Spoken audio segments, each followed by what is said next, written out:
సంఘాన్ని డెవలప్ చేయాలనే ఒక వాంఛ, ఆశ మనకు ఉంటుంది.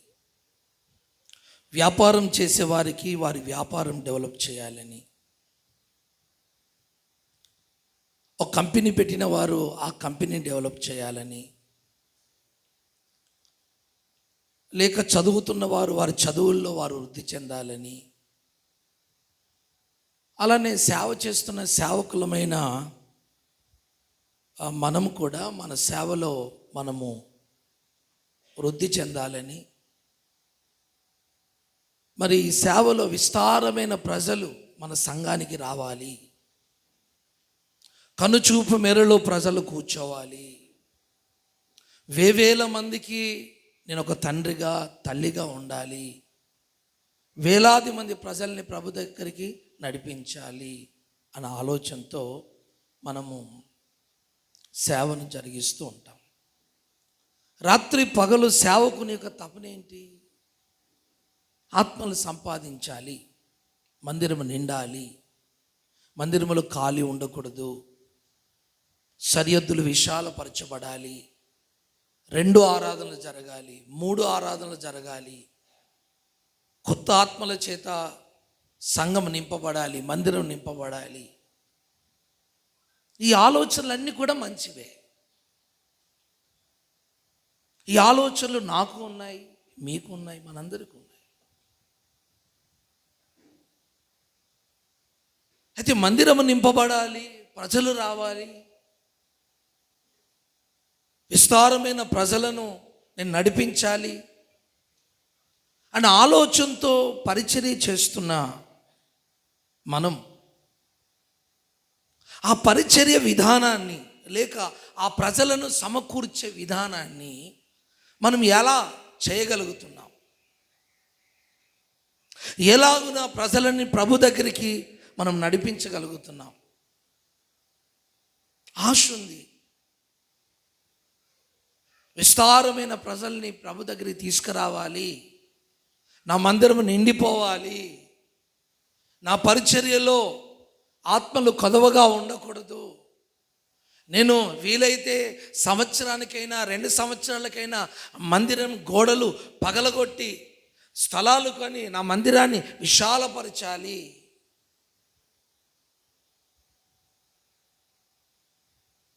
ఈ ఆశ చాలా అద్భుతమైన ఆశ.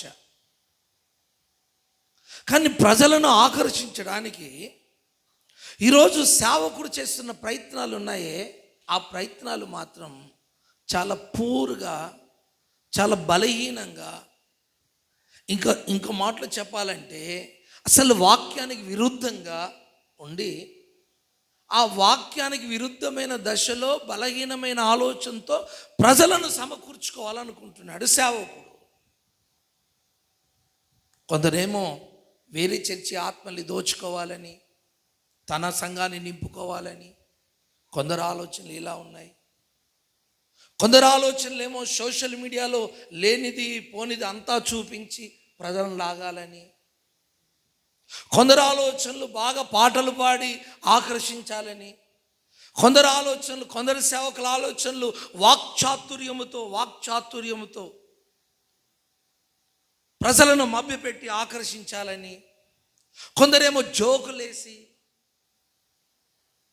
వచ్చిన ప్రజలను విపరీతంగా నవ్వుపిచ్చి, కడుపు ఉబ్బితట్టుగా నవ్వుపిచ్చి ప్రజలను ఆకర్షించాలని, కొందరేమో పిటకథలు చెప్పి ఆ కథ ఈ కథ ఆ కథ అంత చెప్పి దాంట్లో కొన్ని వాక్యాలు కలిపి ప్రజలను ఇలాగున రకరకాల ఆలోచనలతో ప్రజలను ఆకర్షించి సంఘాన్ని డెవలప్ చేయాలని ఆలోచన ఈరోజు సేవకులు కలిగి ఉంటున్నారు. అసలు ప్రజలను ఆకర్షించవలసిన విధానం ఏంటి?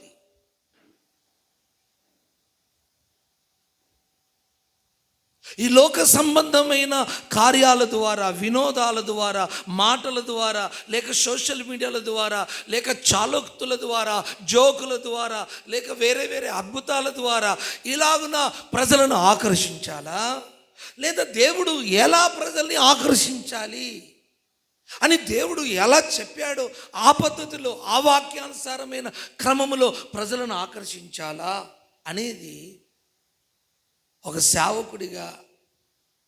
సేవకులుగా మనమందరము కాస్త మనం ఆలోచించాలి.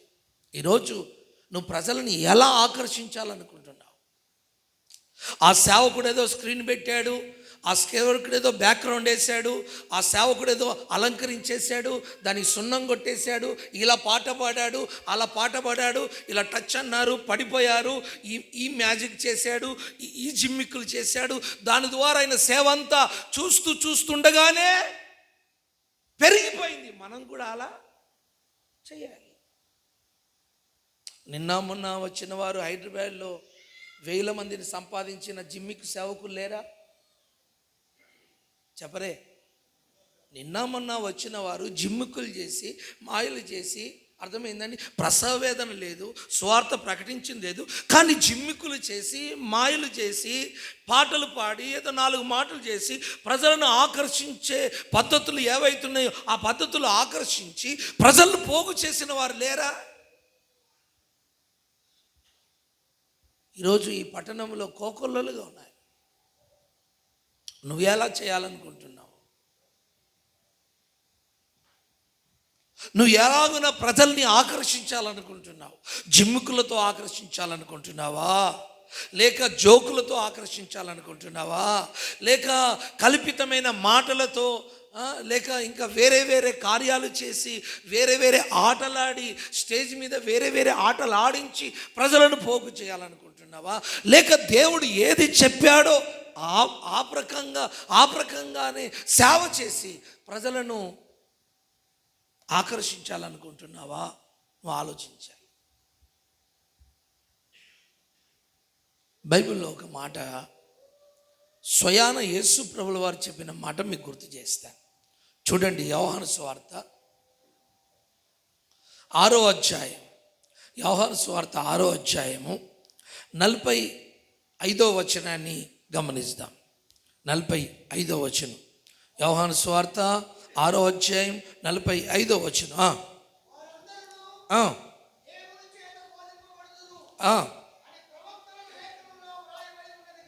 6వ అధ్యాయమేనా? 6వ అధ్యాయము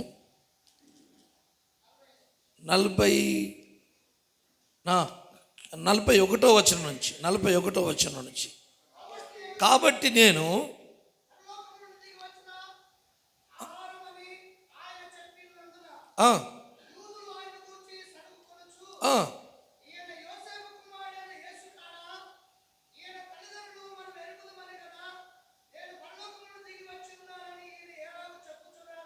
అనేది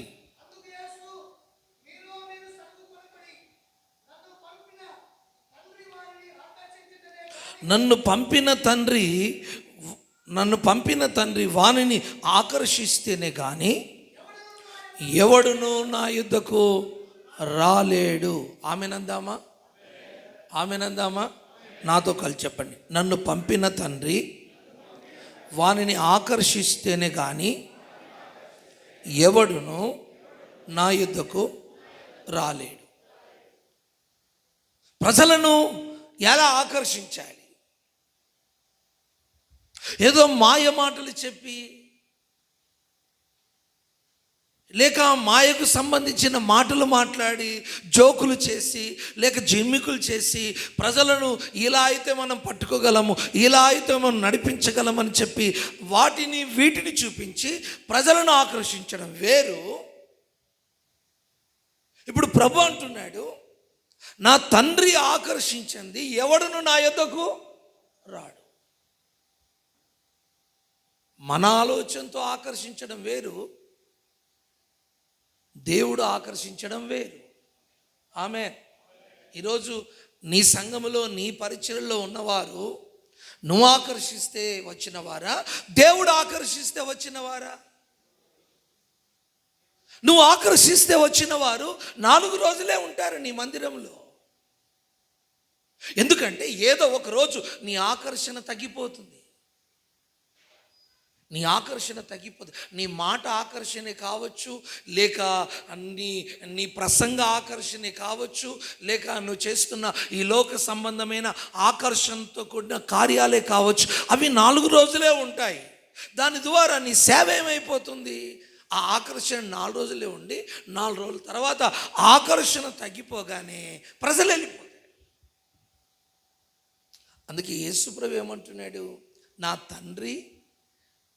తండ్రి ఆకర్షిస్తే తప్ప ఎవడునూ నా యొద్దకు రాలి. అంటే ప్రజలను మనం కాదు ఆకర్షించేది, దేవుడు ఆకర్షించాలి. ఆమె చెబుదామా? ప్రజలను మనం కాదు పోగు చేసేది, దేవుడు పోగు చేయాలి. ఒక సేవకుల్లో మరి దేవుడు ఉండి ఏ విధంగా మరి దేవుడు ప్రజలను ఆకర్షించగలడు?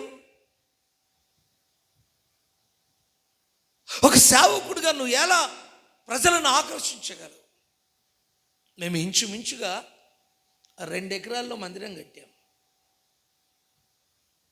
ఇప్పటికి కట్టి ఒక 4-5 సంవత్సరాలు అవుతుండవచ్చు.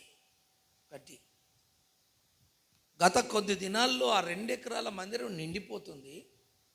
ఎవ్రీ సండే మేము ఒక కొత్త ఆలోచన చేస్తున్నాను, మళ్ళీ మందిరం ఎక్స్టెన్షన్ చేయాలా, ఇంకేదైనా కార్యం జరిగించాలా, కొద్ది ఆలోచనలు పడ్డాం. సరే, ఇన్ని వేల మంది ప్రజలు మందిరానికి వస్తున్నప్పుడు మరి వేరే చర్చి నుంచి ఎవరైనా వచ్చారా? లేదంటే మా చర్చిలో ఉన్న వారందరూ కూడా టోటల్గా అన్య జనాంగం నుంచి ప్రభు దగ్గరికి వచ్చిన వారు. ఆమేన్, ఆమేన్, ఆమేన్. మా ప్రాంతంలో ఒక 10 మందిని రక్షించడమే పెద్ద సవాలు.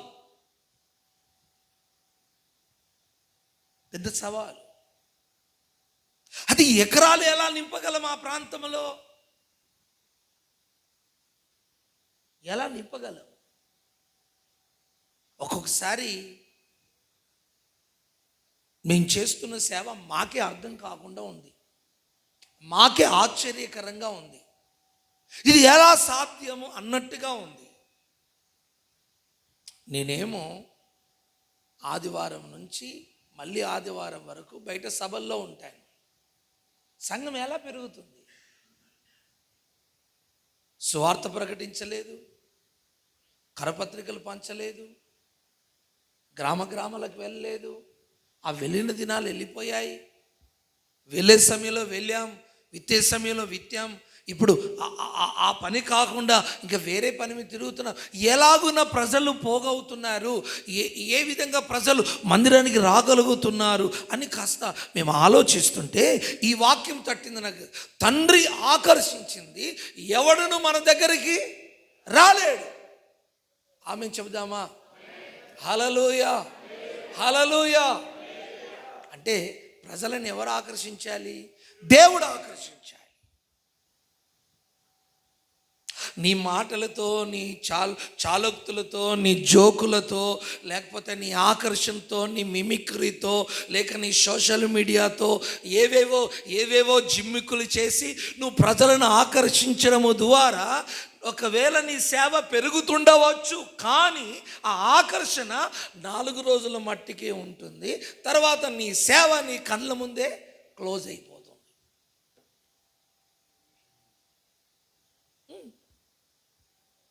మా నిర్మల్లో చాలా చర్చెస్ క్లోజ్ అయ్యాయి. చాలామంది సేవకులు డమ్మీ అయిపోయారు. ఒకప్పుడు 100 మంది ఉన్నవారు ఇప్పుడు 20 మంది ఉన్నారు. ఒకప్పుడు 500 మంది ఉన్నారు, ఇప్పుడు 100 మంది ఉన్నారు. చర్చిలు ఖాళైపోతున్నాయి.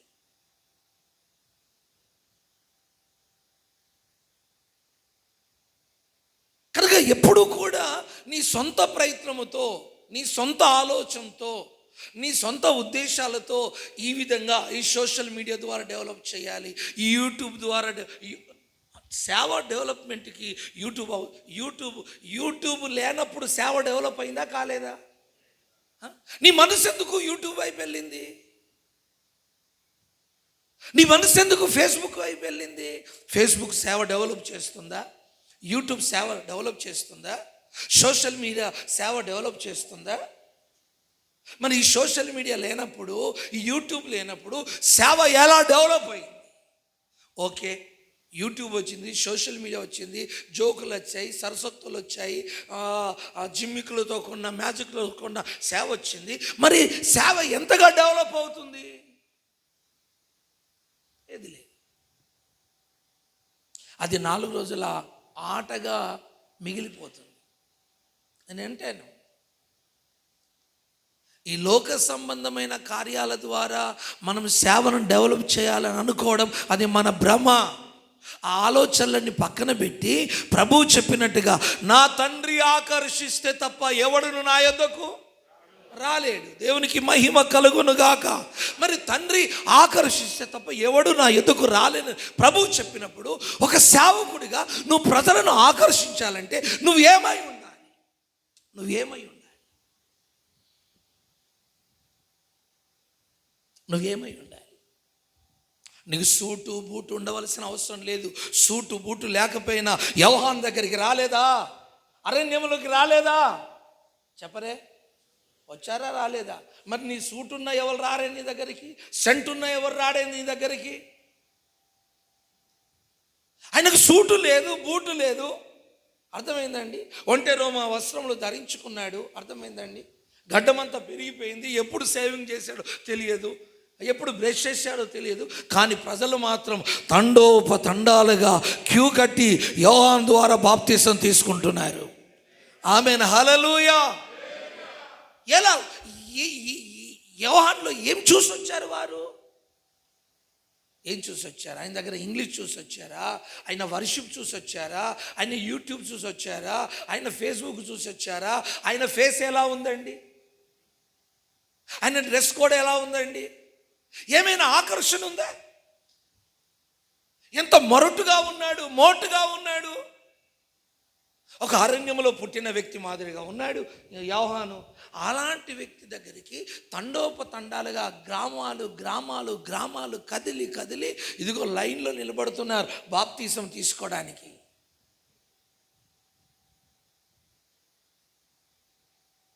అంతమంది ప్రజలను యోహాను ఆకర్షించడానికి కారణం ఏంటి? ఆ యోహాను గురించి రాయబడిన మాట ఒకసారి చూడండి. యోహాను సువార్త 5వ అధ్యాయం, యోహాను సువార్త 5వ అధ్యాయము 35వ వచనాన్ని దయచేసి మనం గమనిద్దాం. 35వ వచనం, అతడు మండుచు ప్రకాశించుచున్న దీపమై ఉండెను.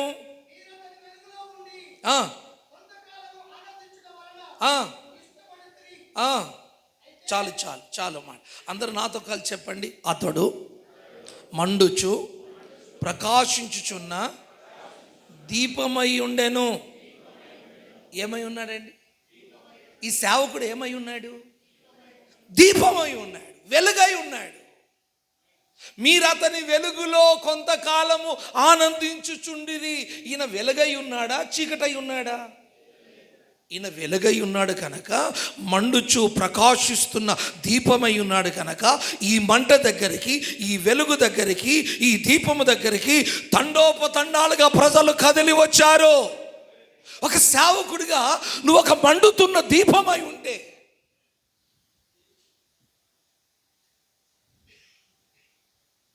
ఒక మండుచున్న దీపమైన, ఒక మంటగా, ఒక వెలుగ్గా, ఒక దీపస్తంభముగా నువ్వు ప్రజల మధ్యలో నిలబడగలిగితే నీ చుట్టుప్రక్కల ఉన్న ప్రజలందరూ కూడా కదిలి తండోపతండాలుగా ప్రజలు కదిలి నీ దగ్గరికి వస్తారు.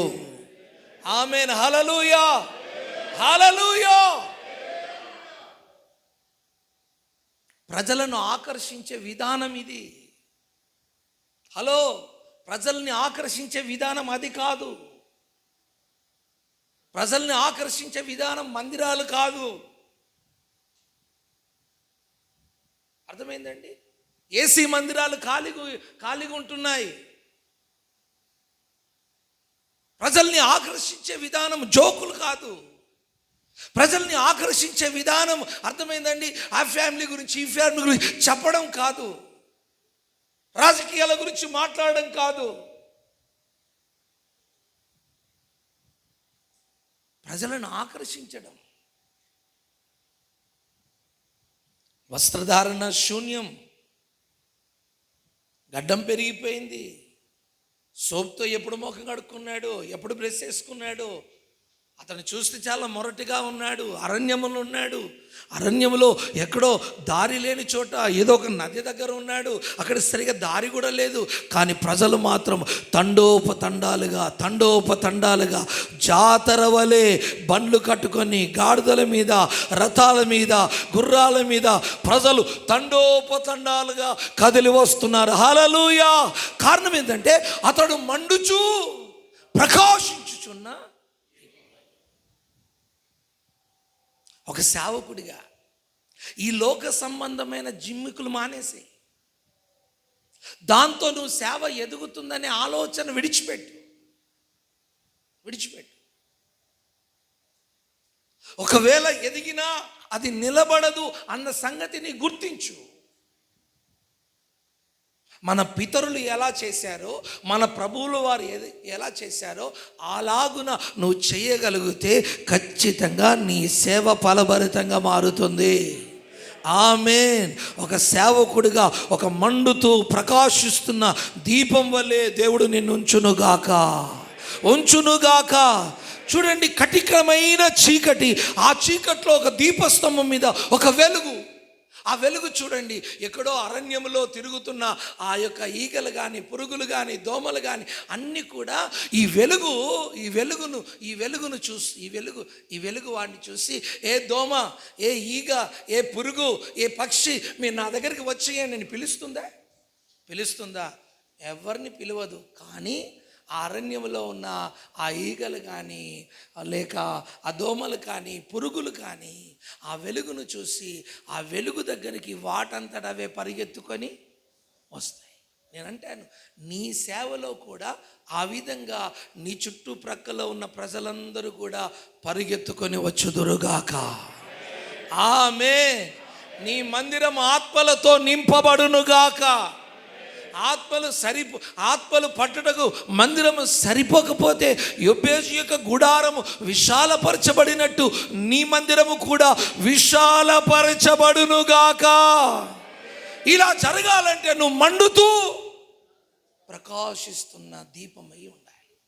మంట, సేవ గురించిన మంట. ఈరోజు సేవ గురించిన మంట లేదు. అర్థమైందా? కారు కొనాలనే మంట, బాక్సులు కొనాలనే మంట, సిస్టమ్ కొనాలనే మంట, సెల్ ఫోన్ కొనాలనే మంట. ఈ మంటతో సేవ చేస్తున్నారు. అయ్యగారి కారు ఉంది కదా, నాకు ఉండకూడదా? అయ్యగారి సీనియారిటీ ఎక్కడ, నీ సీనియారిటీ ఎక్కడ? ఆయన సేవ మొదలు పెట్టినప్పుడు నువ్వు పుట్టలేదు ఇంకా. ఓ సీనియర్ సేవకునితో పోల్చుకుంటావు.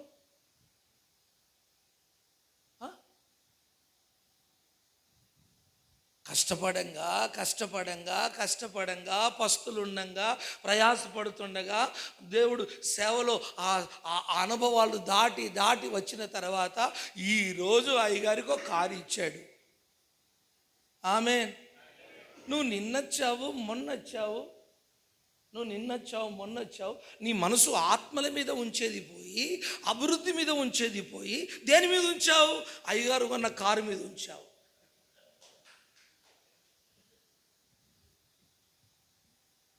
అయ్యగారు కట్టిన మందిరం మీద ఉంచావు. మరి 10-15 సంవత్సరాల మందిరం లేకుంటున్నాడు, నీకు తెలుసా? స్థలం లేకుంటున్నాడు, తెలుసా? ఎన్నోసార్లు ఇల్లు రెంట్ తీసుకొని ఇల్లు మార్చాడు, నీకు తెలుసా?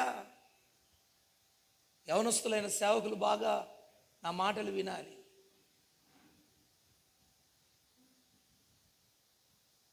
నీలో ఉండవలసిన మంట ఈ లోక సంబంధమైన మంట కాదు. ఈ లోక సంబంధమైన మంట ఉంటే నీ సేవ ఎక్కడ వేసిన గొంగలి అక్కడే అన్నట్టుగా ఉంటుంది. నీ సేవ చిన్నది, నీ సెల్ ఫోన్ ఏమో పెద్దది. అర్థమైందో? నీ సేవ చిన్నది, నీ పోకడ పెద్దది, నీ మాటలు పెద్దవి. ఆలోచించు. అనుభవానికి తగ్గట్టు మాటలు ఉండాలి, అనుభవానికి తగ్గట్టు వస్తువులు ఉండాలి, అనుభవానికి తగ్గట్టు కార్యాలు ఉండాలి. అవునా కాదా? హల్లెలూయా. అనుభవం ఏమో చిన్నది, చేసేటి అన్ని పెద్దవి. అప్పుడు ఏమంటారు? అప్పుడు చూసేవాళ్ళు ఏమంటారు, వీడు పైకి పటారం లోపట లోటారం అంటారు. అర్థమైందండి? ఆలోచించు. ఆమేన్, ఆమేన్, ఆమేన్, హల్లెలూయా. నేను అంటాను, ఈ లోక సంబంధమైన మంటంతా నశించునుగాక, పాతి పెట్టబడునుగాక. ఒక ఆత్మ సంబంధమైన మంట కలిగి ఉందుముగాక, ఆత్మల మంట కలిగి ఉందుముగాక. ఓ దేవుని రాజ్యాన్ని కట్టాలనే మంట కలిగి ఉందుముగాక. అట్టి మంటతో రాత్రి పగలు దేవుని పని చేయుదుముగాక. హల్లెలూయా. ఆ మంటతో 40-50 కిలోమీటర్లు కాలినడకన నడిచిన సంవత్సరాలు ఉన్నాయి మా సేవలో. 40-50 కిలోమీటర్లు కాలినడక. సైకిల్ కూడా లేదు, చెప్పులు కూడా లేవు. ఇంటి దగ్గర నుంచి తెచ్చుకుంటే బంధువులు లేరా, స్నేహితులు లేరా, అడిగితే ఇచ్చేవారు లేరా? నీతిమంతుడు విశ్వాస మూలముగా. నువ్వు సేవకుడు అయితే దేవుని వైపే చూడాలి, కానీ బంధువుల వైపు చూడకూడదు. నీకు దమ్ముంటే, నీకు జీలుంటే, నీ రక్తము చీము నీకుంటే. అర్థమైందండి? నువ్వు దేవుడు నిజంగా నీ సేవకు పిలిచినవాడు నేను పోషించాడా? పిలిచినవాడు నీకు కావలసిన ఈవులని ఇవ్వడా? మళ్ళీ బంధువుల వైపు చేతులు చాపుతావెందుకు? స్నేహితుల వైపు చేతులు చాపుతావెందుకు? రాజకీయ నాయకుల వైపు చేతులు చాపుతావెందుకు? దేవుడు పిలిచిన వాడు నమ్మదగిన వాడు కాదా? నిన్ను పోషించని దేవుడు నీకెందుకు? నిన్ను పోషించని దేవుడు, నిన్ను నడిపించని దేవుడు నీకెందుకు?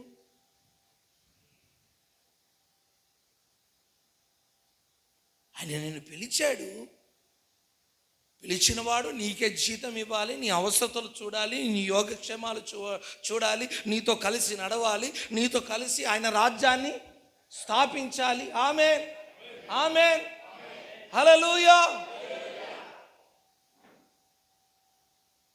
కనుక నేను పిలిచిన దేవుని వైపే నువ్వు చూడాలి తప్ప ఇంకా లోక సంబంధమైన వ్యక్తుల వైపు ఎవరి వైపు చేతులు చాపకుందువుగాక. ఆ చాపే చేతులు దేవుని వైపే చాపుదువుగాక. హల్లెలూయా. దాసుని కన్నులు యజమాని తట్టు చూసినట్టుగా మన కన్నులు మన యజమానుని తట్టు చూచునుగాక. హల్లెలూయా. మరి అలా చూస్తున్న సమయంలో 10 సంవత్సరాలు మాకు సరి అయిన భోజనం లేదు. 10 సంవత్సరాలు, 10 రోజులు కాదు, 10 సంవత్సరాలు మాకు సరి అయిన భోజనం లేదు, సరి అయిన వస్త్రం లేదు. బొగ్గుతో పళ్ళు తోముకుంటున్నాం, ఉప్పుతో పళ్ళు తోముకుంటున్నాం. నేను డిగ్రీ చదివాను, మా పాస్టర్మ గారు MA చదివారు, మేము ప్రైవేట్గా జాబ్ చేసి వచ్చాం. అర్థమైందండి? బ్యాక్గ్రౌండ్ CSI, మా ఇంట్లో బిషప్లు ఉన్నారు, రెవరెండ్లు ఉన్నారు. మా పాస్టర్మది బ్యాక్గ్రౌండ్ CSI, ఆమె ఇంట్లో రెవరెండ్లు ఉన్నారు, పంతులు ఉన్నారు, బిషప్లు ఉన్నారు. బ్యాక్గ్రౌండ్ క్రిస్టియన్ బ్యాక్గ్రౌండ్ ఫ్యామిలీ, అందరు సేవ చేసే వాళ్ళు ఉన్నారు. కానీ ఈరోజు ఆ దినాల్లో తినడానికి ఆహారం లేదు, తోముకోవడానికి పేస్ట్ లేదు, బ్రష్ లేదు. అలా 10-12 సంవత్సరాలు.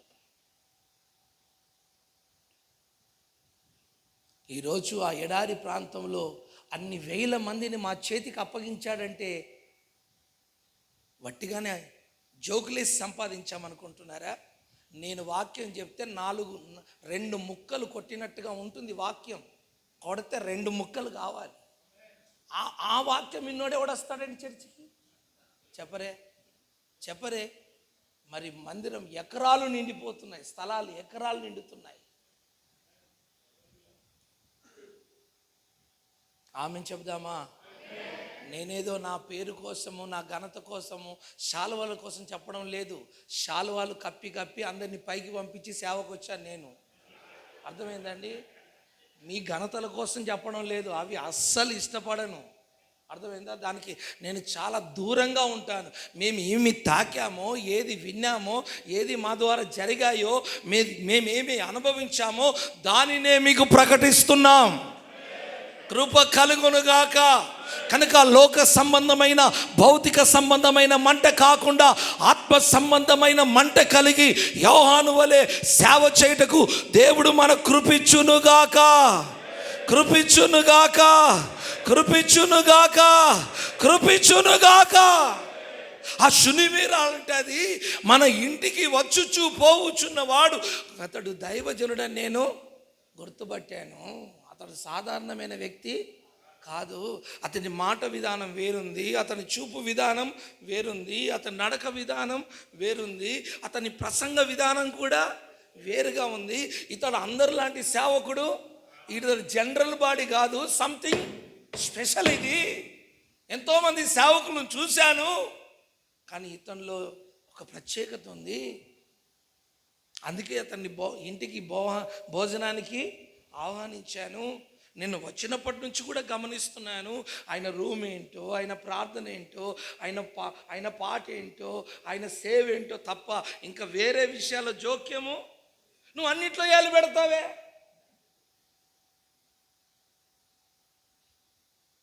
తెలియదు. ప్రైజ్ లార్డ్ అంటాడా, రూమ్లోకి వెళ్తాడా, మళ్ళీ వెళ్ళిపోయేటప్పుడే ముఖం కనిపిస్తుంది అయింది.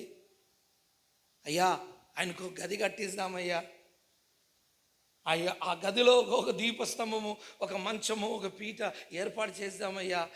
ఆయన భక్తి నన్ను ఆకర్షించిందయ్యా, ఆయన మాట విధానం నన్ను ఆకర్షించిందయ్యా, ఆయన యొక్క ప్రతిష్ట కార్యాలు నన్ను ఆకర్షించాయ్యా. కాబట్టి అతనికి ఒక మేడగదిని మనం కట్టిస్తామయ్యా, ఖర్చు పెడదామయ్యా అంటే భర్త అన్నాడు, అమ్మ నీకు తోచినట్టుగా చెయ్యి. నేనంటాను, ఈరోజు ప్రజలను ఎలా ఆకర్షించాలనుకుంటున్నావు? ఆకర్షించడానికి ఇక్కడ దైవజనుడైన ప్రవక్త అయిన ఎలీషా ఏమైనా షునేమీరాలను ఆకర్షించడానికి ప్రయత్నాలు చేశాడా?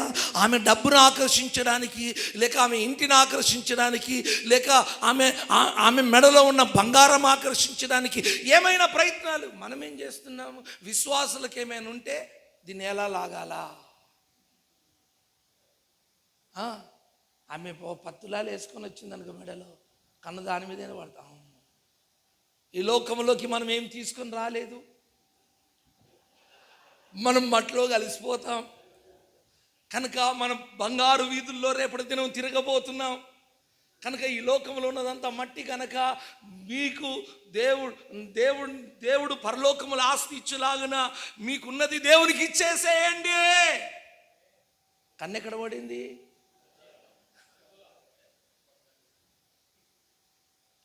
Praise the Lord, praise the Lord. ఈరోజు సేవకుల కళ్ళు ధనవంతుల మీద పడుతున్నాయి. చర్చిలో ఎవరు బాగున్నారు, ఎవరు క్యాష్ పార్టీ, అర్థమైందా? ఎవరు ఇవ్వగలరు, ఎవరు దశంభాగాన్ని బాగిస్తారు, ఎవరికి కష్టాలు చెప్పుకుంటే మన అవసరతలు తీరుతాయి అన్న ఆలోచనతో, బాధ లేకపోయినా కష్టం లేకపోయినా వాళ్ళు రాగానే వాళ్ళ ముందు లేని కష్టాన్ని చూపించి, లేని బాధను చెప్పించి, వాళ్ళ ప్యాకెట్లో ఉన్న డబ్బును లాగేసి, ఇంత అవసరమా? ఇన్ని పనులు చెయ్యాలా?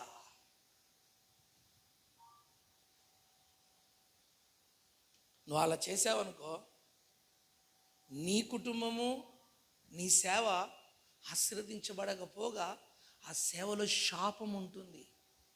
శాపం, ఆ సేవలో శాపం ఉంటుంది. దాని ద్వారా నువ్వు శాపగ్రస్తుడు కాకుండా నీ పిల్లల్ని కూడా శాపగ్రస్తుడిగా చేస్తున్నావే. నీ పిల్లల్ని కూడా నువ్వు శాపగ్రస్తుడిగా చేసుకుంటున్నావే. ఆలోచించు. దేవుని సేవ ఎంత ఫేర్గా, ఎంత యథార్థంగా చేస్తే నీకు అంతగా దేవుని కృప నీకు దొరుకుతుంది. ఆమేన్, హల్లెలూయా. కనుక ఆ షునేమీరాలని ఆ దైవజనుడు ఎలా ఆకర్షించాడో చూడండి. ఆ మన ఇంటికి వచ్చుచూ పోవచ్చున్న ఆ దైవజనుడు భక్తి కలిగిన వాడని, ప్రతిష్ట కలిగిన వాడని, పరిశుద్ధుడని నేను గ్రహించాను. నేనంటాను, నువ్వు ప్రతిష్ట కలిగిన సేవకుడవని, నువ్వు దర్శనం కలిగిన సేవకుడవని, నువ్వు దేవుని చేత పంపబడిన సేవకుడవని నీ చుట్టూన్న వారందరూ గ్రహించుదురుగాక. ఆమేన్, హల్లెలూయా. నువ్వు బోర్డు పెట్టుకొని తిరగవలసిన అవసరము, నేను ప్రతిష్ట కలిగిన వ్యక్తిని, నేను దేవుని చేత పంపబడిన వ్యక్తిని, నేను దేవుని సేవకుడను అని నువ్వు చెప్పుకోవాల్సిన అవసరం లేదు. ఎలీషా చెప్పుకున్నాడా? షూనేమిరాలకి ఏమైనా చెప్పుకున్నాడా? ఏం చెప్పలేదు. నువ్వెవరికి చెప్పుకోవాల్సిన అవసరం లేదు. నేను అంటాను, నీ గురించి, నీ సేవ గురించి దేవుడు ఈలవేసి ప్రజల్ని తీసుకొస్తాడు. హల్లెలూయా, హల్లెలూయా. కనుక నీవు ఆకర్షించకు, నువ్వు ఆకర్షించడానికి ప్రయత్నము చెయ్యకు. ఒక ప్రతిష్ట కలిగిన సేవకుడిగా ఆ పరిశుద్ధతలో నిలబడి, ఆ సమర్పణలో నిలబడి, ఆ అభిషేకంలో నిలబడి, దైవజనుడిని ఏలియావలే, ఎలీషావలే పని చేయగలిగితే ప్రజలు తండోపతండాలుగా నీ దగ్గరికి వచ్చి ఆరాధనలో కూర్చుంటారు. ఆమేన్, హల్లెలూయా, హల్లెలూయా. ఈ ప్రజలే బయటికి వెళ్తారు, బయటికి వెళ్ళి చెప్తారు, అక్క మేము ఏ చర్చికి అయితే వెళ్తున్నామో ఆ దైవజనుడు సాధారణమైన దైవజనుడు కాదు, అందరిలాంటి దైవజనుడు కాదు. అతడు ప్రతిష్ట కలిగిన వాడు, అతడు భక్తి కలిగిన వాడు, అతడు పరిశుద్ధత కలిగిన వాడు. నిజంగా నేను గుర్తుపట్టింది ఏంటంటే, సంవత్సరం నుంచి వెళ్తున్నాను, అతన్ని నిజంగా ఈ ప్రాంతానికి దేవుడే పంపించాడు. ఆమేన్, హల్లెలూయా. అక్క వీలైతే ఒకసారి రా అక్క మందిరానికి, అన్న ఒకసారి మందిరానికి రా అన్న చెప్పి పబ్లికే వారే వెళ్ళి ఇతరులకు చెప్పి కొత్త వారందరినీ కూడా మందిరానికి తీసుకుని వస్తారు. అప్పుడు నీ మందిరము నిండి పొర్లి ప్రవహిస్తుంది. ఆమేన్, ఆమేన్. మా పాస్టరా ఆడట్టి తిండిపోతాడు. ఆ ముక్కల మీద ఉన్న ధ్యాస, ఆ ముక్కల మీద బొక్కల మీద ఉన్న ధ్యాస దేని మీద లేదు. ఎప్పుడు నిద్రపోతాడు, స్టేజ్ మీద కూడా నిద్రపోతాడు. ఆ లైవ్లో కెమెరా పెట్టిన తర్వాత కూడా ఆ కెమెరా వెనక నిద్రపోతూనే ఉంటాడు. అరే కెమెరా పెట్టారు, కెమెరాలో కనబడుతున్నారు, సిగ్గులేదా ఆయనకి?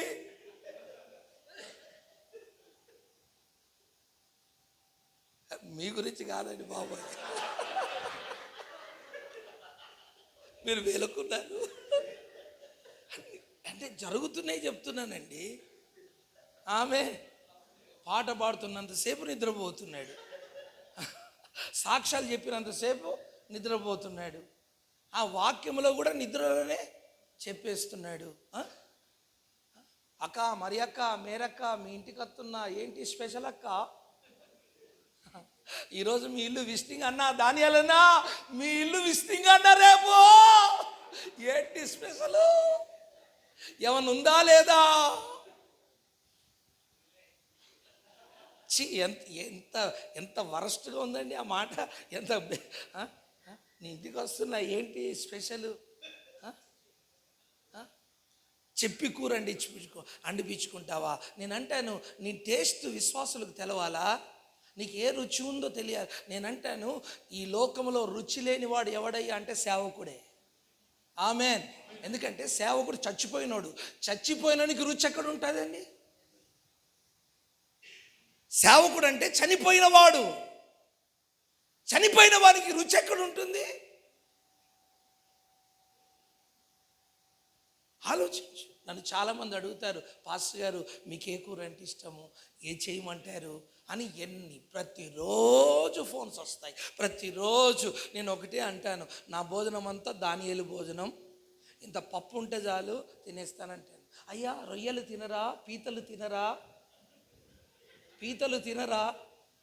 తర్వాత ఏంటి, కొత్తగా వర్షం పడ్డప్పుడే దొరుకుతాయట అవి, ఆ చేపలు, పులుస చేపలు తినరా? ఎంత కాస్ట్లీ ఫుడ్ తీసుకొచ్చి పడతారండి బాబోయ్ నాకు. నేను కేవలము పప్పు సాంబార్ తినేసి బయటకు వచ్చేస్తాను. ఏమనంటే నా పేరు మీద మీరు తినండి అంట. సొమ్ము ఒకటిది, సోకు ఒకటిది. అంటే ఇప్పుడు యేసయ్య సొమ్ము, సోకు మనది. ఆయనేమో పొత్తిగుడ్డలతో ఉంటే సూటు బూటు మీద మనం లేమా? క్రిస్మస్ రోజు ఆయనేమో పొత్తిగుడ్డలతో ఉన్నాడు తొట్లో, మనమేమో సూటు మీద ఉన్నాము అంటే అంటే యేసుప్రభు గడ్లు ఉన్నట్టు మమ్మల్ని గడ్లు ఉండమంటావా? యేసుప్రభు పాత బట్టలు కట్టుకున్నాడు, మమ్మల్ని గుడ్డలు కట్టుకోమంటావు ఏంటి అని మీరు అంటారా? కాదు కాదు, నేను అలా చెప్పడం లేదు. కానీ ఆయనకు మహిమ కలుగునట్లుగా నువ్వు జీవించగలిగితే దేవునికి మహిమ కలుగుతుంది. హల్లెలూయా, హల్లెలూయా. ఆలోచించు. నేను కఠినంగా ఈ మాటలు చెప్తున్నానని మీరు అనుకుంటున్నా, కాదు కాదు. ఈ మాటలు నువ్వు అనుసరించగలిగితే నీ సేవ చరిత్రే మారిపోతుంది. రాసి పెట్టుకో డైరీలో. ఈ మాటలు నువ్వు అనుసరించగలిగితే నీ సేవ చరిత్ర మారకపోతే నిర్మల్కి వచ్చి నన్ను అడుగు. దమ్మున్న సేవకుడికి చెప్తున్నా, మీకు నిర్మల్కి వచ్చాడు. ఆమెన్. హైదరాబాద్ అంతా నీ దిక్కు తొంగి చూస్తుంది. ఆ విధంగా నా ప్రభు చేయగలడు. నన్ను రమ్మంటారా హైదరాబాద్కి? నన్ను రమ్మంటారా? మరి మీరు రమ్మంటే నేను ఎందుకు వస్తాను? ప్రభువు రమ్మంటే వస్తాను. ఆమెన్. నాకేం పని హైదరాబాద్లో? Praise the Lord. Hallelujah, hallelujah, hallelujah. కృప మీకు తోడయుండునుగాక, తోడయుండునుగాక, తోడయుండునుగాక, తోడయుండునుగాక. హల్లెలూయా. మరి నేను అంటాను, మరి ప్రజలను మనం ఆకర్షించాలంటే మనం ఏం చేయాలి? ఎలా ఆకర్షించగలం? ఇంకేం చేయాలి? మండుతున్న దీపమై ఉండాలి, ఒక ప్రతిష్ట కలిగిన సేవకుడవై ఉండాలి, పరిశుద్ధత కలిగిన వాడవై ఉండాలి. అవును, అంతేకాదు, ఇంకా వాక్యములు రాయబడిన కొన్ని మాటలు చెప్పి నేను త్వరగా ముగిస్తాను. చూడండి, మనం ఏమై ఉండాలో అక్కడ రాయబడిన మాట యోహాను సువార్తలోనే ఉండండి. యోహాను సువార్త 12వ అధ్యాయము, యోహాను సువార్త 12వ అధ్యాయం 32వ వచనంలోకి రండి. 32వ వచనం చూడండి, చదవండి.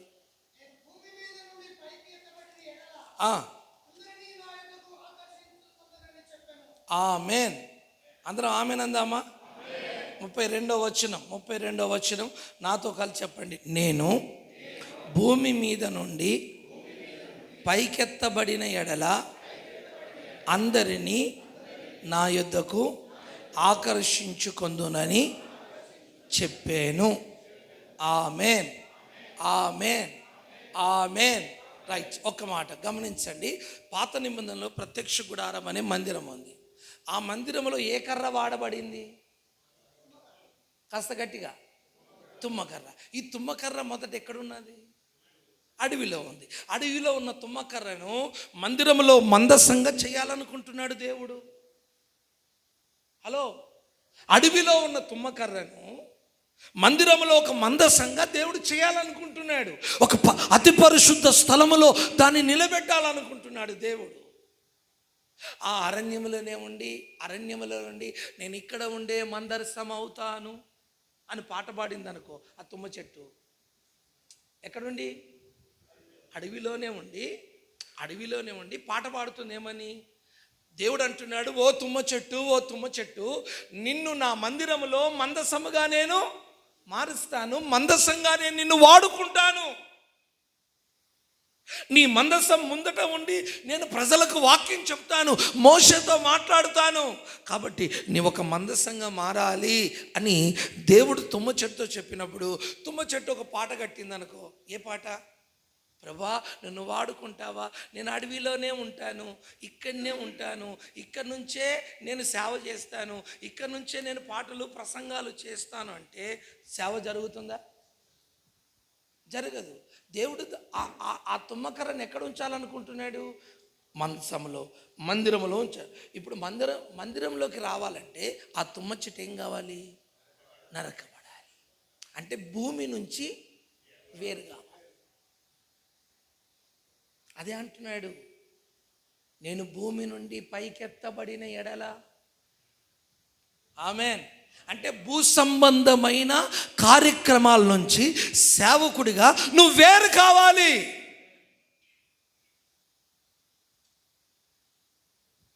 నువ్వు భూ సంబంధమైన కార్యక్రమాలకు అంటుకట్టబడి ఉన్నంతసేపు నీ ద్వారా దేవుని పని జరగదు.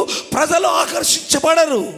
ప్రజలు ఆకర్షించబడాలంటే నీవు భూమి నుంచి మొదట నరకబడి చెక్కబడి ఒక మహిమ కలిగిన మందసపు పెట్టెగా నువ్వు మారుదువుగాక. హల్లెలూయా. అంటే అర్థం ఏంటిదంటే భూ సంబంధమైన ఆశలు, కోరికలు, ఆలోచనలన్నీ మనం ఏం చేయాలి? చంపేయాలి.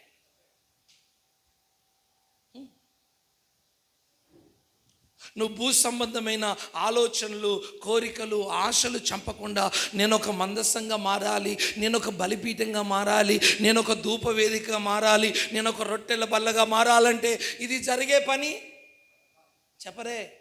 జరిగే పని కాదు, జరిగే సేవ కాదు అది. నువ్వు ఎన్ని జిమ్మికులు చేసినా, ఎన్ని గారడీలు చేసినా, ఎన్ని సోషల్ మీడియాలో పోస్టులు పెట్టినా, అర్థమైందా? ఆ వాల్ పోస్టులు ఎంత డిజైన్ చేసినా, రోజు పెట్టే వాట్సాప్లో అంటే స్టేటస్లో పెట్టే ఆ వాగ్దానాలు కూడా రంగురంగులుగా అలంకరించి నువ్వు స్టేటస్లు పెట్టినా నీ సేవ మాత్రము అది వేస్ట్ ఆలోచనలు అవన్నీ. పాస్టర్ గారు ఫోటోషాప్ మీద కూర్చొని ఆ వాగ్దానాలు డిజైన్ చేసేంత టైంలో ఎంత టైం స్పెండ్ చేస్తున్నాడో అంతసేపు ప్రార్థనలో కూడా ఉంటలేడండి. అంత ఘోరం అయిపోయింది. ల్యాప్టాప్ ముంగడు పెట్టుకుంటున్నాడా, లేక సెల్ ఫోన్ ముంగడు పెట్టుకుంటున్నాడా, ఒక గంటన డిజైన్ చేస్తున్నాడా? డైలీ వాగ్దానం పెట్టాలి కదా. ఆయన పెడుతున్నాడు కదా, అయ్యగారు పెడుతున్నాడు కదా. నేనేం తక్కువనా? నువ్వు నీ జుట్లకెళ్ళి వచ్చాను నేను తక్కువనా? ఆ ముసలైనకి అలా ఉంటే ఏమనొస్తుంది? నాకెంత ఉండాలి పోకడా? మరి ఇదే పోయే కాలం అంటే. నడమంతరం సావు అంటారు కదా, ఇదే.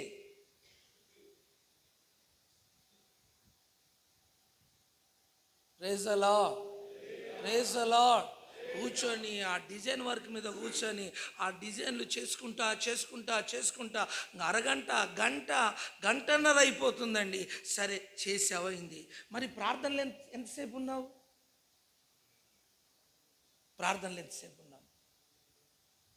ఆలోచించు. ప్రార్థనలు ఎంతసేపు ఉన్నావా? ఇక్కడ గంట అయింది కదా డిజైన్ వర్క్ చేయడానికి, ఆ వాట్సాప్లో ఆ స్టేటస్లో వాక్యం పెట్టడానికి గంట అయింది కదా. నువ్వు ప్రార్థన ఎంతసేపు ఉన్నావు? నేను అంటాను, నువ్వు పెట్టిన ఆ వాగ్దానంతో కూడిన ఆ పోస్టర్ ఉందా, ఆ పోస్టర్ ద్వారా నువ్వు ఆకర్షించాలనుకుంటున్నావు కదా. ఆకర్షిస్తావేమో నలుగురిని ఆకర్షిస్తావేమో 4 రోజుల మట్టుకే. కానీ ఆ 4 రోజుల తర్వాత ఆ సేవ కొలాప్స్ అయిపోతుంది. అర్థమైందా? అయితే అదే సమయం నువ్వు ప్రార్థనలో గడపగలిగితే, నువ్వు స్టేటస్ పెట్టకపోయినా, వాగ్దానం పెట్టకపోయినా, దేవుడు ఈల వేసి ప్రజల్ని తీసుకొని వస్తాడు. ఆలోచించుకో, ఎలాంటి సేవ చేయాలనుకుంటున్నావు. అంత పనికిమాలిన ఆలోచనతో నింపబడిపోయారు ఈరోజు సేవకులంతా. జనరల్ భోగి అయిపోయిందండి. అంత భూ సంబంధమైన ఆలోచనలే. సేవని ఎదిగించాలనే ఆలోచన మంచిదే, ప్రజలను సమకూర్చాలనే ఆలోచన మంచిదే, దేవుని రాజ్యం కట్టాలనే ఆలోచన మంచిదే. కానీ నువ్వు భూ సంబంధిగా ఉండి చేసే ప్రయత్నం మాత్రం అది మంచిది కాదు. ఏంటి అందరూ మాడు ముఖాలు పెట్టిండు? నాకున్న వరం ఏంటిదంటే, మీ దగ్గర ఏముంటుందో అదే మాట్లాడతాడు. ఆమేన్. నాతో వచ్చిన ప్రాబ్లం అది. ఆమేన్. మీ లోపల దాచుకున్నవి కూడా తవ్వి దేవుడు మాట్లాడుతుంటాడు. తవ్వి వెలుకలు బయటికి తీస్తుంటాడు. అయితే మీరు దాన్ని ఒప్పుకున్నారనుకోండి, మీ పరిస్థితులే మారిపోతాయి. దేవునికి నీ మీద నా మీద ఏం కోపము లేదు. ఆయన మనల్ని వాడుకోవాలనుకుంటున్నాడు. ఖచ్చితంగా మనం మందస పెట్టెగా మారాలి. 600 అయినా 106 అయినా నువ్వు మందస పెట్టెగా మారాలంటే ఖచ్చితంగా నరకబడాలి. భూమి నుంచి నువ్వు వేరు కావాలి. అరణ్యం నుంచి ప్రత్యేకపరచుకోవాలి. ఒక ప్రత్యేకమైన స్థలానికి వచ్చేయాలి. దేవుని చేత ఏర్పాటు చేయబడిన స్థలములోనే నువ్వు నిలబడుదువుగాక. హల్లెలూయా. నరకబడాలి, వేరు చేయబడాలి. నిలబడవలసిన చోటనే నీవు నిలబడాలి. ఆమేన్, ఆమేన్. ఎక్కడ పడితే అక్కడ నిలబడడానికి వీల్లేదు. దేవుడు నేను ఎక్కడ నిలబెడతాడో అక్కడ నువ్వు నిలబడాలి. అప్పుడు చూడు నువ్వు ప్రత్యేకించబడ్డావు కనుక, నువ్వు నరకబడ్డావు కనుక, నరకబడి ప్రత్యేకించబడి మందసంగా మారిన సేవకుని యొద్దకు తండోపతండాలుగా ప్రజలు వస్తారు. వాక్యం చెప్తుంది భూమి నుంచి నేను ఆ మాట గమనిస్తాం. మరొకసారి ఏమంది ఆ మాట? మరొకసారి చదవండి ఆ మాట. నేను భూమి మీద నుండి పైకెత్తబడిన ఎడల అందరినీ నా యొద్దకు ఆకర్షి. నువ్వు ఎప్పుడైతే భూ సంబంధమైన కార్యాలన్నీ మానివేసి ఒక ఆత్మ సంబంధమైన వ్యక్తిగా నువ్వు ఎదగడం ప్రారంభిస్తావో, అందరినీ ఆకర్షించే సేవకుడిగా ఉంటావో. ఆమేన్, హల్లెలూయా. ఎంతవరకు నీ సేవ దిగిపోతుందో తెలుసా? యేసు ప్రభుల వారు భూమి నుంచి వేరై ప్రత్యేకపరుచుకున్నాడు కదా, ఇప్పుడు సేవ చేస్తున్నాడు కదా. శాస్త్రులు పరిసయ్యులు ఒక మాట అంటున్నారు యేసు ప్రభు గురించి. ఏమంటున్నారు చూడండి, ఆ మాట కూడా చూడండి. యోహాను సువార్త 12:19 చూడండి. 12:19 చూడండి.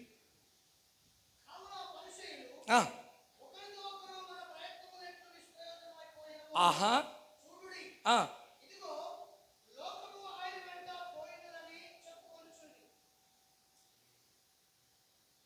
మీరు ఆమెలు అందంటే ఇప్పుడు ఎవడు అంటాడండి? ఇప్పుడు కాదనేది, చదివినప్పుడే అందరు ఏమనాలి? ఆమెన. మళ్ళొకసారి చదువు పాస్ గారు.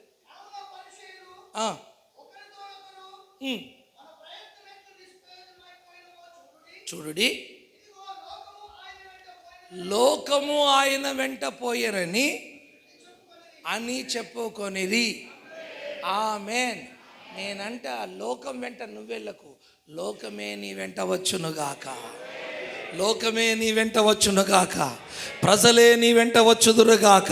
ప్రజలు నీ వెంట రావాలంటే నువ్వు భూమి నుంచి, భూ సంబంధమైన కార్యాల నుంచి నువ్వు వేరై జీవించుదువుగాక, ప్రత్యేకపరుచుకుందువుగాక, ఒక ఆత్మ సంబంధమైన అనుభవాల్లో ఎదుగుదువుగాక, ఒక అభిషక్తుడిగా నువ్వు జీవించుదువుగాక. అప్పుడు చూడండి, ప్రజలు నీ వెంట పరిగెత్తుకొని వస్తారు. హల్లెలూయా. దైవజన్ లేసన్ గారు బ్రతికున్నప్పుడు తరచుగా వారు హైదరాబాద్ వచ్చేవారు. మేము అప్పుడు ఒక పరిచారకులు అంటే బాత్రూమ్లు కడిగేవారం, బ్యాగులు మోసేవారం. మా డ్యూటీ అప్పుడు అది. ఆయన వచ్చాడని తెలిస్తే ఈ జంట నగరాల్లో ఉన్న ప్రజలు, ధనవంతులు, కలెక్టర్లు, ఎస్పీలు లక్షలు కానుకలు ఇచ్చేవారు. పోయి బయట ఉన్న ఆ ప్రాంతం అంతా నిండిపోయి, ఎప్పుడు బయటికి వస్తే వస్త్రం పట్టుకుందామా, ఎప్పుడు బయటకు వస్తే మాట్లాడదామా, ఎప్పుడు స్టేజ్ మీదకి వస్తే ఆయన ముఖం చూసి వాక్యం విందామా.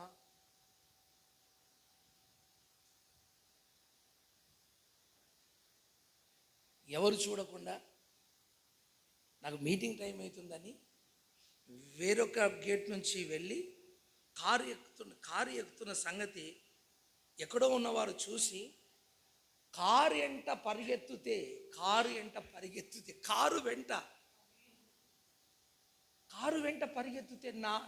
నా మైండ్ బ్లాస్ట్ అయిపోయిందండి.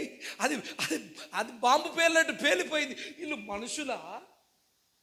అరే, ఆయన కోసం పరిగెత్తు, అయినా ఏంటి, వీరేంటి మరి పరిగెత్తుతున్న అయ్యగారు మీతలాగా ఉంటాడు. ఆయన కోటీశ్వరుడు, హైదరాబాద్లో పెద్ద అపార్ట్మెంట్స్ కడతాడు. ఆయన 10 అంతస్తులు 20 అంతస్తులు అపార్ట్మెంట్లు కడతాడు. మీ మాదిరిగా ఉంటాడు ఆయన.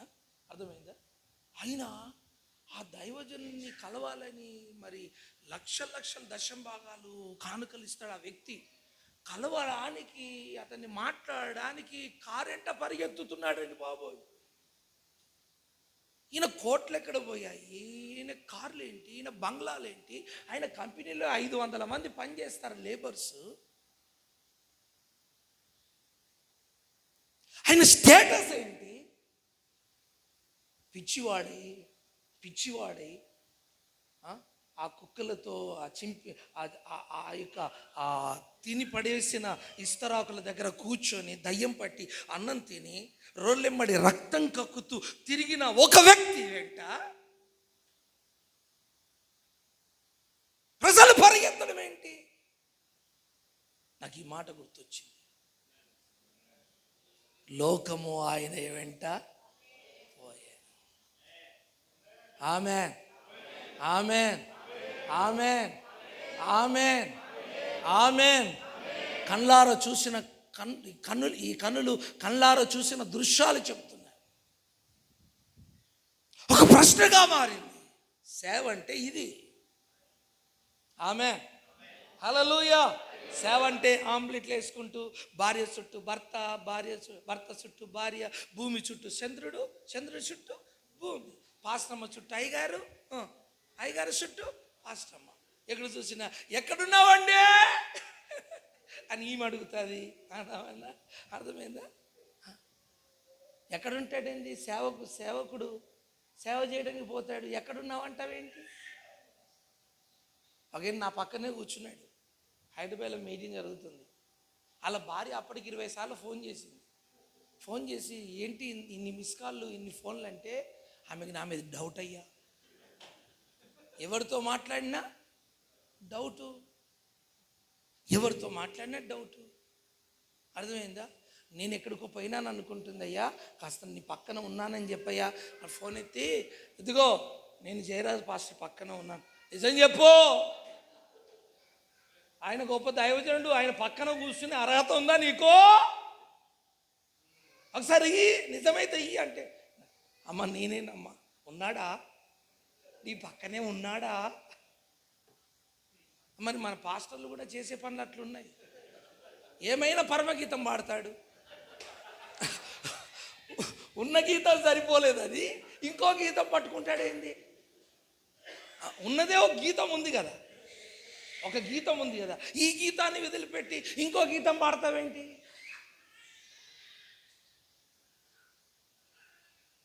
ఆలోచించండి. నీ మనస్సు, నీ తలంపులు, నీ ఆలోచనలు భూ సంబంధమైన వాటి నుంచి పూర్తిగా నరకబడి ప్రత్యేకించబడిన వ్యక్తిగా ఒక మందసంగా నువ్వు మారగలిగితే లోకము నీ వెంట పరిగెత్తుకొని వస్తుంది. ఆమేన్.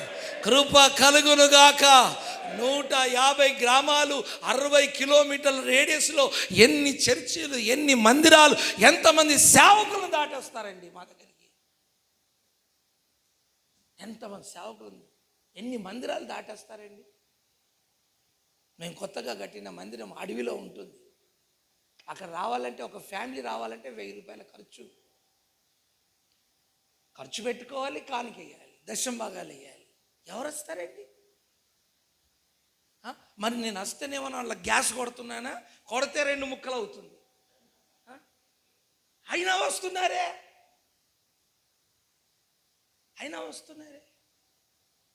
అదే వాక్యం చెప్తుంది, లోకము ఆయన వెంట పోయే.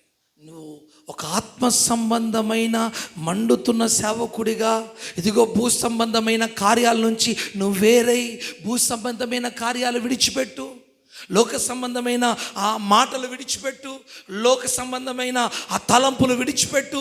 లోక సంబంధంగా ఎదగడానికి, లేక సంపాదించడానికి, లేక ఏదో చేయడానికి ప్రాకులాడకు.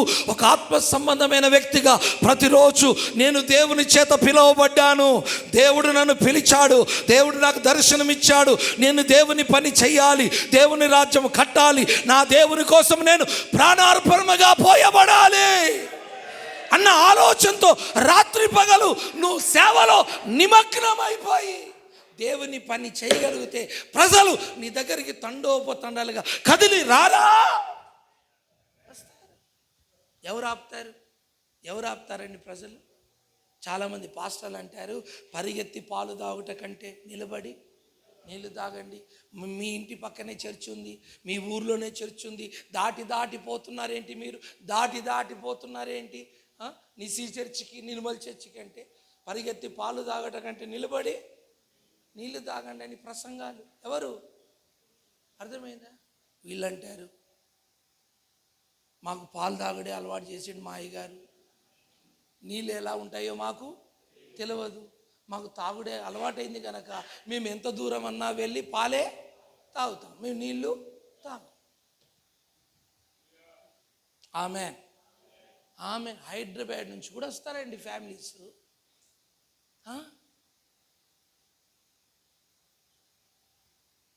కృప కలుగును గాక. అంటే నువ్వు ప్రజలను నీ మాటలతో లేక నీ యొక్క జోకులతో, నీ యొక్క ఆలోచనతో నువ్వు ప్రజలను రాబట్టుకోవాలి, ఆకర్షించుకోవాలనుకుంటే ఆ ఆలోచన అంతా వ్యర్థమే. అందుకే ప్రజలు నీ వెంట పరిగెత్తుకొని రావాలంటే భూ సంబంధమైన కార్యాలన్నీ నీ ప్రాణాత్మ శరీరంలో నశించునుగాక. ఒక ప్రత్యేకించబడిన సేవకుడిగాను మారుదువుగాక. హల్లెలూయా, హల్లెలూయా, హల్లెలూయా. చివరిగా ఒక మాట చెప్పి ముగిస్తానండి.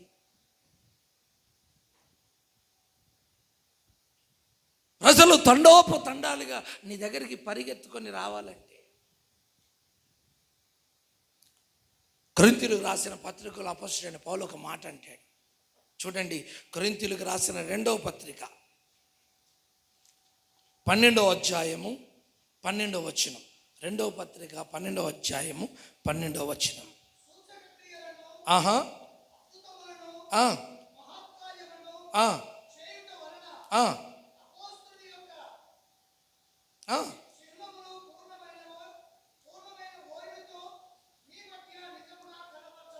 అపొస్తలుల కార్యం 5వ అధ్యాయం 12వ వచనం. అపొస్తలుల కార్యం 5:12.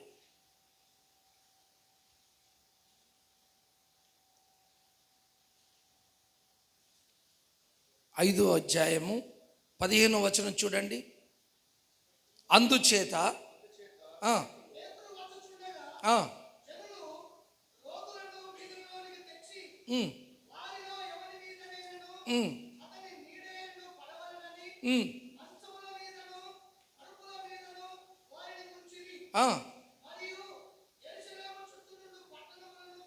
పట్టణముల జనులు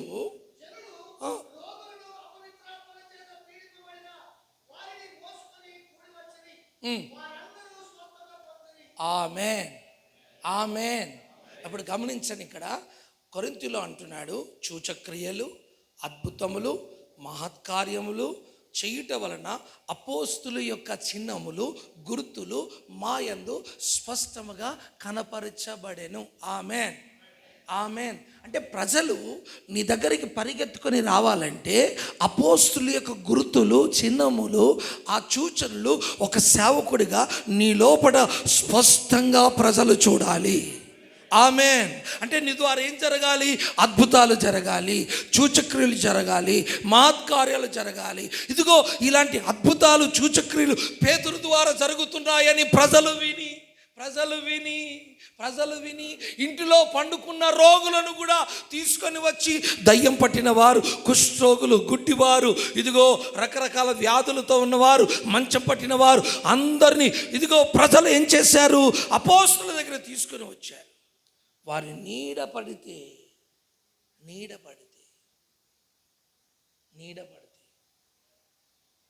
ప్రైజ్ ది లార్డ్, హల్లెలూయా. అంటే ఒక ప్రతిష్ఠించబడిన సేవకుని నీడ పడితే, ఒక దర్శనము కలిగి, పిలుపు కలిగి, భూ సంబంధమైన వాటి నుంచి వేరై ప్రత్యేకపరుచుకొని సేవ చేస్తున్న సేవకుని నీడ పడితే, హలో, నువ్వు టచ్ అనవలసిన అవసరం లేదు, నువ్వు దుప్పటి కప్పవలసిన అవసరం లేదు, నువ్వు కెమెరా దింపవలసిన అవసరం లేదు. అప్పుడు ఎన్ని కెమెరాలు ఉన్నాయండి? ఆకాశం నుంచే దేవుడు పెద్ద కెమెరాతో తీస్తున్నాడు. ఆ లైవ్లో పాల్గొన్న వాళ్ళందరూ ఎవరు? దేవదూతలు. ఆమె ఆమె హల్లెలూయా. ఆ దారి పొడవున ప్రజలందరూ కూడా ఇదిగో చూడండి, ఆ వచ్చిన రోగులందరూ కూడా స్వస్థత పొందారట. ఆమె అంటే వారిలో ఏ గుర్తులు ఉన్నాయండి? వారి సేవకులని గుర్తుపట్టడానికి వారి దగ్గర ఏమున్నాయి? అద్భుతాలు, మహత్కార్యాలు, సూచక్రియలు వారి ద్వారా జరుగుతున్నాయి కనుక ప్రజలు వీరు నిజంగా దేవుని సేవకులే అని తెలుసుకొని తండోపతండాలుగా రోగులు, వ్యాధిగ్రస్తులు అందరూ కదిలి వచ్చారు. వచ్చిన వారందరూ స్వస్థత పొందారు. ఆమెను చెబుదామా? ఆమెను చెబుదామా? హల్లెలూయా. నేను అంటాను, వ్యాధిగ్రస్తుల చేత హాస్పిటల్ నింపబడుతున్నాయి కదా, హాస్పిటల్ నింపబడుతున్నాయి కదా, అక్కడ డబ్బు పెట్టాలి. డబ్బు ఉన్నవారు వెళ్తారు, లేకపోతే వెళ్ళరు. నేనంటాను, ఒక అపోస్తుడిగా, ఒక సేవకుడిగా నీ లోపట అద్భుతాలు, నీ ద్వారా సూచక్రియలు, మహత్కార్యాలు జరగాలా లేదా? కాస్త గట్టిగా జరగాలా లేదా? నువ్వు సేవకుడు అని నేను ఎలా గుర్తుపట్టాలి? నీ పాట ద్వారానా? బాలసుబ్రహ్మణ్యం కూడా చాలా పాటలు పాడాడు, సుశీల కూడా చాలా పాటలు పాడింది. మీరెవ్వరు పాడినప్పుడు వారు పాడలేదా? పాడినా లేదా? చెప్పరే. Praise the Lord, praise the Lord. ప్రసంగాల, పాటల కాదు.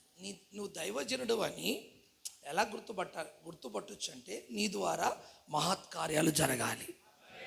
వర్షం రమ్మంటే రావాలి, ఆగుమంటే చెప్పరే. Praise the Lord.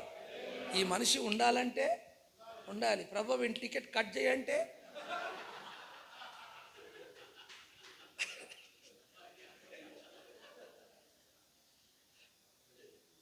Praise the Lord. భూకంపం రావాలంటే చెప్పరే.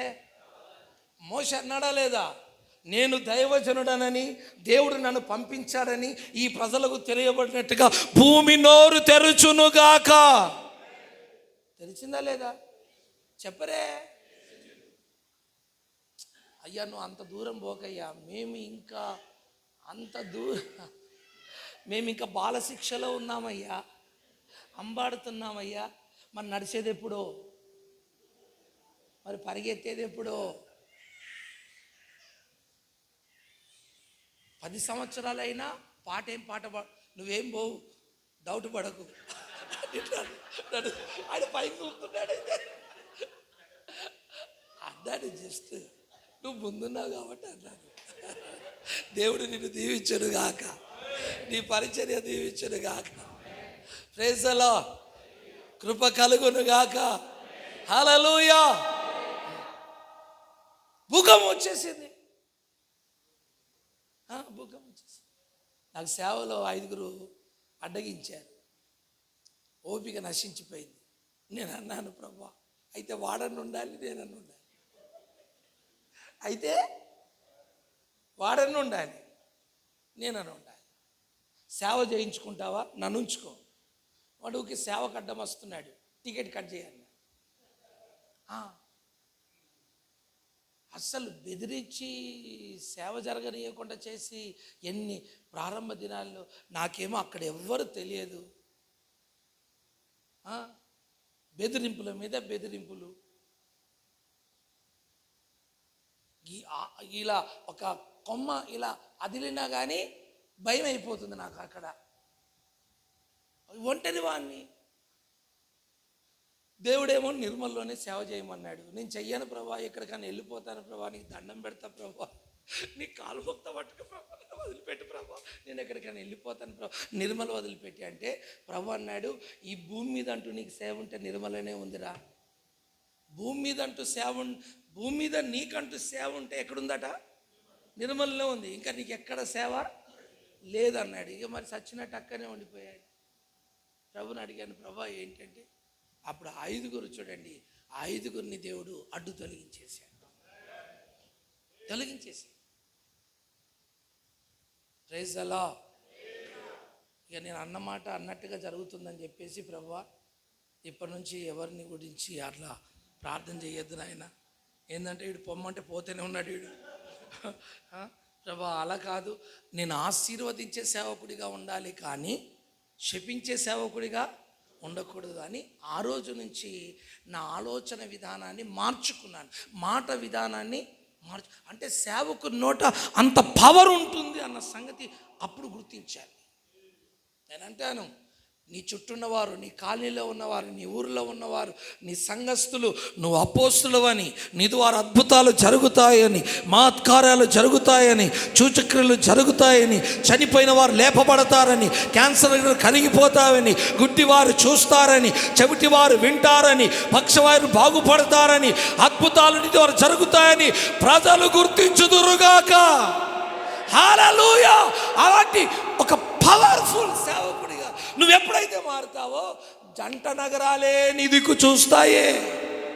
జంట నగరాలు చూస్తాయి నీ దిక్కు. అవునా కాదా? ఆమేన్, ఆమేన్, హల్లెలూయా. ప్రజలు తండాలుగా నీ ఆరాధనలో పాల్గొంటారు, నీ సేవలో పాల్గొంటారు. ఆ గుర్తులు కనిపించాయి. ఆ వరం నువ్వు ప్రార్థన చేసావు. ఒక క్యాన్సర్ పేషెంట్కి అబ్జర్వ్ చేయాలి, ప్రభా నేను ప్రార్థన చేశాను ఈ క్యాన్సర్ పేషెంట్కి, మరి నేను సేవకుడనైతే ఆ వ్యక్తి హీల్ కావాలి కదా అని నిన్ను ఎగ్జామ్ చేసుకొని మళ్ళీ ఒక వారం తర్వాత అడగాలి, అమ్మ ఎలా ఉంది? అయ్యా కొద్దిగా పర్వాలేదయ్యా. అయితే అవునా, కొంచెం మోకరించి ప్రార్థన చేసి మళ్ళీ వారం, అమ్మ ఎలా ఉంది? ఇంకా కాస్త మెరుగే. మళ్ళీ ప్రార్థన చేసి, అయ్యా ఈసారి డాక్టర్ దగ్గరికి వెళ్ళి స్కానింగ్ చేయ, అంత నార్మల్ వచ్చిందయ్యా. ఆ సాక్ష్యం నువ్వు వింటే నీకు బూస్ట్, అవునా కాదా? చెప్పరే, అది బూస్ట్ కదా నీకు? అది నీకు ఎంత ధైర్యాన్ని ఇస్తుంది. ఓహో నేను కూడా మాట్లాడరే. ఆ సాక్ష్యం వినగానే ఏమనిపిస్తుంది?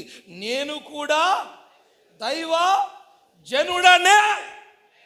అప్పుడు ఏదన్నా దయ్యం ఎదురు తిరిగిందనుకో, ఏ దయ్యమా ఏం మాట్లాడుతున్నావు?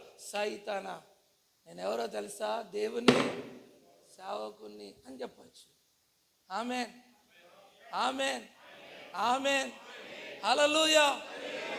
మా ప్రాంతాలన్నీ 70% అన్ని దయ్యాలే. కొన్ని పంపించమంటారు హైదరాబాద్కి, అవి కూడా ట్రాన్స్ఫర్ అవుతుంటాయి. మా చర్చిలో సగం మంది దయ్యాలతో బాగుపడిన వారే, పచ్చి మాంత్రికులు.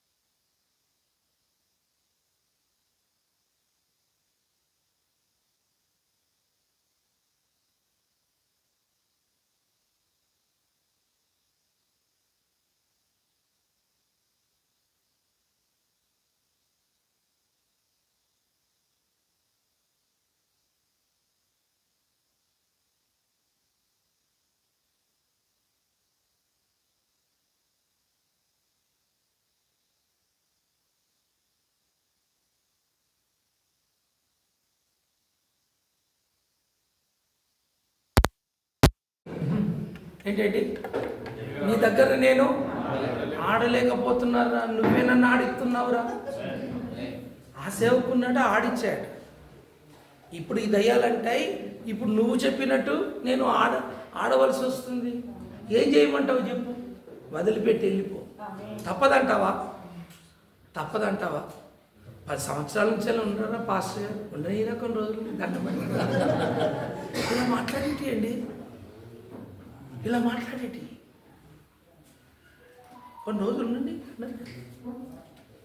నేనంటాను, నేను ఏస్తున్నావు నానబెడుతుంది సైతాన ఈ రోజు నుంచి ఈ వ్యక్తిలో నువ్వు ఉండడానికి వీలు అంతేనంటావా? సరే పోతున్నానే అని ఆమేన్, ఆమేన్.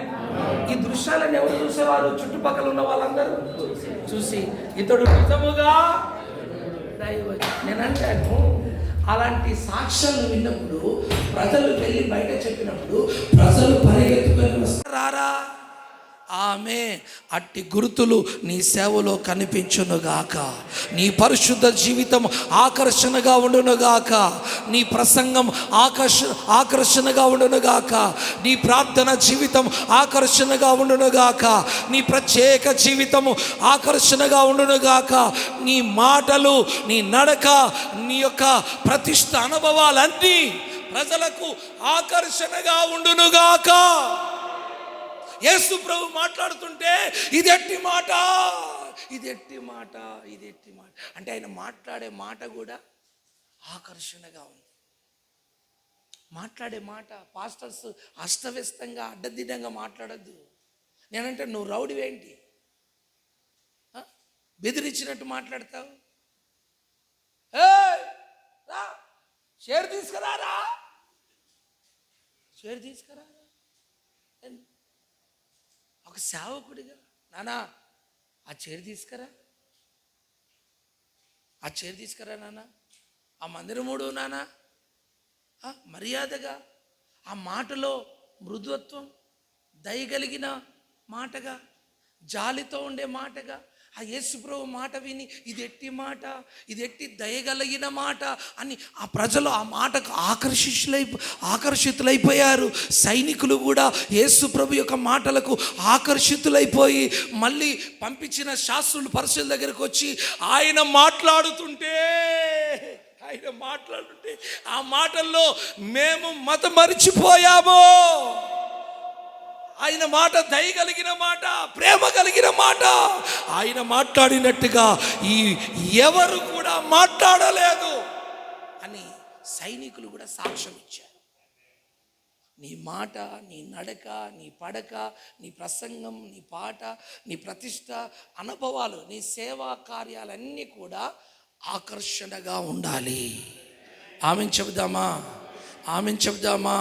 ఆ విధంగా నీవు నడవగలిగితే, జీవించగలిగితే, మండగలిగితే, మరి భూ సంబంధమైన కార్యాల నుంచి ప్రత్యేకించుకొని ఒక ప్రత్యేకమైన సేవ చేయగలిగితే, ఇదిగో ఖచ్చితంగా నీ దగ్గరికి ప్రజలు తండోపతండాలుగా వస్తారు. నువ్వు పిలవవలసిన అవసరము లేదు, వారే వస్తారు, వాళ్ళే వస్తారు. ఆ సేవకుడు మంచోడు కాదండి, ఆ సేవకురాలు మంచిది కాదు, నేనే మంచివాడిని, మీరందరూ మా చర్చికి వచ్చేయండి అని వేరే వారి మీద నిందలు వేసి ఆకర్షించడం సేవ కాదు.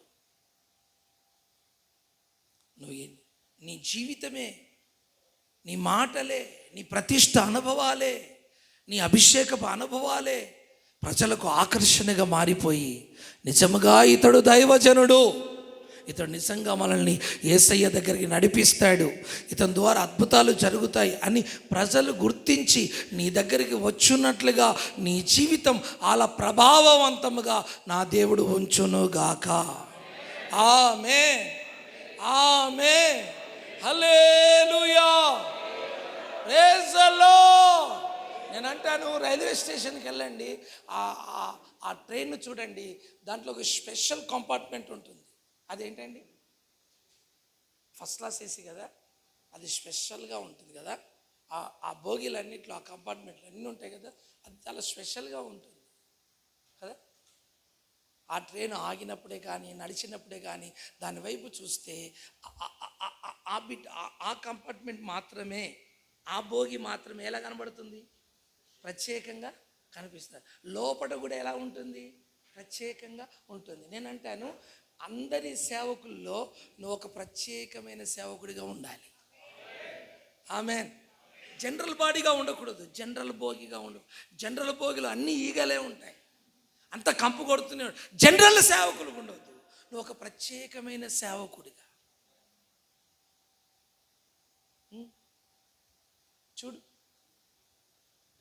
చూడు. నువ్వు సిటీ బయటకు వచ్చి ఎకరాల్లో స్థలాలు కొని మందిరం కట్టవలసి వస్తుంది నువ్వు అలా ఉంటే. ఆమేన్. ఆ గల్లీ సేవ సరిపోదు, ఆ గల్లీ స్థలం నీకు చెప్పరే. అయ్యా మేము గల్లీలోనే ఉంటామయ్యా, ఆ గల్లీలోనే గిల్లి ఆడుకుంటా ఉంటామయ్యా, గిల్లి దండ ఆడుకుంటూ ఉంటా. కాదు, నిన్ను వేవేలకు నా దేవుడు తండ్రిగా మార్చునుగాక, నిన్ను తల్లిగా మార్చునుగాక, నీ సరిహద్దులు విశాలపరచబడునుగాక. ఓ సెంట్ల స్థలము, ఓ ఫీట్ల స్థలము కాకుండా నీ దృష్టి ఎకరాల మీద పడునుగాక. ఓ వేవేల మంది ఇదిగో ఆకర్షించగలిగిన సేవకుడిగా, ప్రభావవంతమైన సేవకుడిగా నువ్వు మారుదువుగాక. నువ్వు అరణ్యములో ఉన్న ప్రజలు పరిగెత్తుకొని వస్తారు. యేసు ప్రభు అరణ్యములో ఉన్నారని ప్రజలు అరణ్యములోకి తండోపతండాలుగా కదిలి వచ్చారు. అయ్యా చీకటి అవుతుంది, ఈ స్థలం అరణ్యమయ్యా, పంపివేయండి అయ్యా వీరిని. నేనంటాను, నీవు కొన్న స్థలానికి నావిగేషన్ లేకపోయినా పర్వాలేదు, మున్సిపాలిటీ వాళ్ళు రోడ్ వేయకపోయినా పర్వాలేదు, ప్రజలు మాత్రం ఏదో ఒక దారిన నీ దగ్గరికి వస్తారు. ఆమేన్, హల్లెలూయా. నా దేవుడు ఆ విధంగా నీ పరిచర్యలో గొప్ప రూపాంతరమును తీసుకొని వచ్చునుగాక. ఆమె ఈ సంవత్సరంలో మనం అది చూడాలి. దయచేసి అందరూ లేచి నిలబడండి. లేచి నిలబడిన మీరందరూ అలానే కళ్ళు మూయండి.